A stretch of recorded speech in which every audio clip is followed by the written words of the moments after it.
পূর্ব বর্ধমানে ভাতারে কাঁটার গ্রামের সনত রায়ের বাড়িতে গত রাত্রে ভয়াবহ অগ্নিকাণ্ড। অগ্নিকাণ্ডের জেরে পুড়ে ছাই হয়ে যায় বসত বাড়ি সহ গোয়াল বাড়ি। বাড়িতে থাকা সমস্ত জিনিস আগুনে ভস্মীভূত। পাশাপাশি গোয়ালে থাকা 10টি ভেড়া, 20টি হাঁস এবং মুরগিও অগ্নিকাণ্ডের জেরে প্রাণ হারায়। আহত হয় 2টি গরু। বাড়িতে ছিল নগদ 5,000 টাকা, তাও পুড়ে ছাই হয়ে যায় অগ্নিকাণ্ডের ঘটনায়। নষ্ট হয় সোনার গহনা। খবর পেয়ে শনিবার সকালে ঘটনাস্থলে পৌঁছায় পঞ্চায়েত সদস্য পার্থসারথী মণ্ডল এবং ব্লক রিলিফ দপ্তরের আধিকারিকেরা। কিছু বুঝিনি, মানে হাঁপুচুকু লাগছে, নাকের মধ্যে ধোঁয়া ঢুকে গেছে নাকেতে মুখেতে। আমি এত হাঁপুচুকু লাগছে, কেন তাকিয়ে দেখছি ঘরটা পুরো অন্ধকার হয়েছে, আলো জ্বলছে তাও অন্ধকার হয়ে গেছে। আস্তে করে হেরিকেলটা দেওয়া ছিল, তো হেরিকেলে ধোঁয়া এত কি ইয়ে হবে, উঠে দেখছি এত অন্ধকার, দিয়ে ঘরটা খুলে দেখছি তখন দাওয়া দাওয়া করে জ্বলছে। প্রথমে কোন দিকে আগুন লেগেছিল? এই দিকটায়। এদিকে কি ছিল? এই ভেড়া গড় ছিল, এটা ভেড়ার গরু। তারপরে ওই ঘরটা আগুন? হ্যাঁ, তারপরে রান্নাঘর, তারপরে আমাদের শোয়ার ঘর, সবই পুড়ে গেছে। পরপরই সব পুড়ে গেছে। কি কি ক্ষতি হয়েছে আপনার? তো গরু 10টা ভেড়া ছিল, পুড়ে গেছে। 2টো গরু পুড়ে গেছে, কোনো রকম পাড়ার লোকে এসে বাইরে করেছে। গরু দুটো আহত হয়েছে। হ্যাঁ, আর জিনিসপত্র কি নষ্ট হয়েছে? সবই পুড়ে গেছে। কপা জামা কিছু তো বের করতে পারি, জামা কাপড়, বাসন কোসন, চাল টাল যা ছিল। সোনা জিনিস ছিল? হ্যাঁ, সোনা জিনিস ছিল, টাকা ছিল, সব পুড়ে গেছে, কিচ্ছু বার করতে পারি। কি কি সোনা জিনিস কি ছিল? ও তো হাতে ছিল, আংটি ছিল, কানে ছিল, নাকে ছিল 2টো, সব পুড়ে গেছে। টাকা আর ছিল। আপনার বাচ্চাগুলো কোথায় ছিল? বাচ্চাগুলো দাদুদের কাছে ছিল। ওর দাদুর কাছে ছিল? হ্যাঁ তাহলে আপনারও অল্পের জন্য বেঁচে গেছেন। হ্যাঁ, সত্যি আমরা 2 মিনিট 3 মিনিট হয়তো থাকলেই হয়তো ভেঙে আমার কাছে আপনারাও পড়ে যেতেন? হ্যাঁ। কি নাম আপনার? জবা রায়। আপনার স্বামীর নাম? সনদ রায়। কি করেন, মানে কাজকর্ম কি করে আপনার? গ্রাম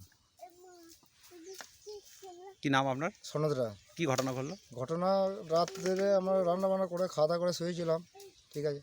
12টা নাগাদ দেখা যায়, 12টা সাড়ে 12টা নাগাদ দেখা যায় আগুন দাওয়া দাওয়া করে জ্বলে এইখানে। তখন ঘুমটা ভাঙে, তা কোনো কিছু সামালতে পারিনি, সব কিছু সব পুড়ে গেছে। সবাইটাই বসবাস বাড়ি, আমার স্বামী স্ত্রী ছিলাম ঘরে। ঘর গোয়াল দুটি পুড়েছে? হ্যাঁ। কি কি ক্ষয়ক্ষতি কি হয়েছে? ক্ষয়ক্ষতি সবই সংসার, সব কি ছিল বলো সেটা। সব কি গরু বাছুর কটা মারা গেছে? গরু বাছুর 2টো আহত হয়েছে, আর 10টা ভেড়া মারা গেছে। আর ঘরের সমস্ত জিনিস? হ্যাঁ, সমস্ত জিনিস সব কোনো জিনিস বার করতে পারি। তারপর আগুন লাগলো, কি করলেন? আগুনের পরে বালতি করে, যে গ্রামে যেটা করা হয়, চিৎকার করছিলেন? হ্যাঁ, চিৎকার মানে সে বিশাল চিৎকার। পাড়ার লোকই নিয়ে ভালো?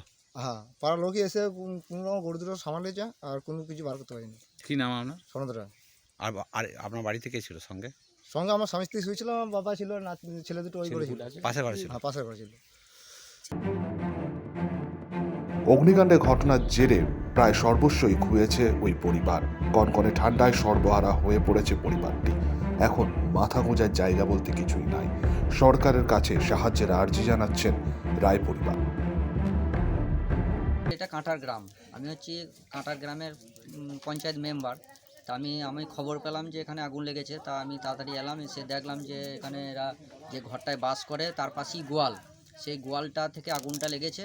আগুন লেগে গোয়ালের মধ্যে গোটা 10 ভেড়া ছিল, আর কিছু হাঁস মুরগি ছিল, আর 2টো গরু ছিল। গরু 2টো ভালো রকম ইনজিওর হয়েছে, আর বাদবাকিগুলো মারা গেছে। তা ঘর সব পুড়ে গেছে। ওদেরও দুর্ঘটনা ঘটতো যদি ওরা থাকতো। ঘর থেকে কোনো রকম এদিকে সব বার করেছে, আর কিছু টাকা পয়সা, চাল ডাল হ্যান ত্যান সব কিছুই ছিল, সেই সবগুলোও নষ্ট হয়ে গেছে। ওদের এখন মানে খাওয়া দাওয়ারও কিভাবে পাশে থাকবেন? দেখি আমরা যতটা পারি চেষ্টা করব। বিধায়ককে জানানো হয়েছে, বিধায়ক কর্মাধ্যক্ষকে পাঠিয়েছিল, আমাদের উপপ্রধান এসেছিল। দাদা, আমি তো দেখতে পাচ্ছি এদের বসবাস করার জায়গা নেই, তো সেইভাবে কিভাবে দেখবেন, কিভাবে থাকবে এরা? দেখা যাক, আমরা শীতের চেষ্টা ঠান্ডায়। করছি কীভাবে কী করা যায়। আপনার নাম? সবাই, আমার নাম পার্থসারথী মণ্ডল, ওই যে- ভাতার জিপির মেম্বার, আর সনদ রায়। সর্বস্ব হারিয়ে এই ঠান্ডায় কোথায় তারা দিন কাটাবেন, এখন সব থেকে বড় প্রশ্ন হয়ে দাঁড়িয়েছে তাদের। নতুন করে যেন আতঙ্ক, সাথে কপালে নতুন চিন্তার ভাঁজ। বাপাই সরকার, শক্তি নিউজ 24/7, পূর্ব বর্ধমান।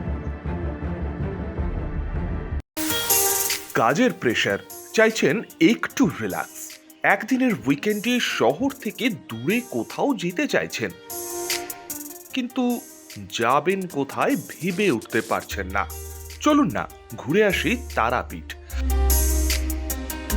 আর তারাপীঠ মানেই মধু মমতা হোটেল অ্যান্ড রিসর্ট, যেখানে গেলে আপনার মাইন্ড একদম ফ্রেশ। তাজা অক্সিজেন সাথে গ্রাম্য পরিবেশ আপনাকে হাতছানি দেবে। AC deluxe room, swimming pool, gymnasium, indoor games আর সাথে আপনার পছন্দের মতন ডিশ।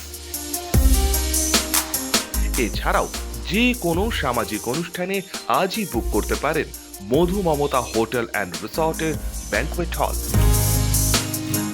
রাত জাগা তারাদের সাথে, পরিবার বা বন্ধু বান্ধবের সাথে আপনিও সময় কাটাতে পারেন হোটেলের লনে। তাই ভুলবেন না, তারাপীঠ মানেই hotel Madhu Mamata and resort. ঠিকানা hotel Madhu Mamata and resort, Tarapith, Tarapith road, Indian oil petrol পাম্পের ঠিক বিপরীতেই, তারাপীঠ, বীরভূম। যোগাযোগ নম্বর 9775555599 অথবা 9002410083। বীরভূম মানেই তারাপীঠ, আর তারাপীঠ মানেই মধু মমতা হোটেল অ্যান্ড রিসর্ট।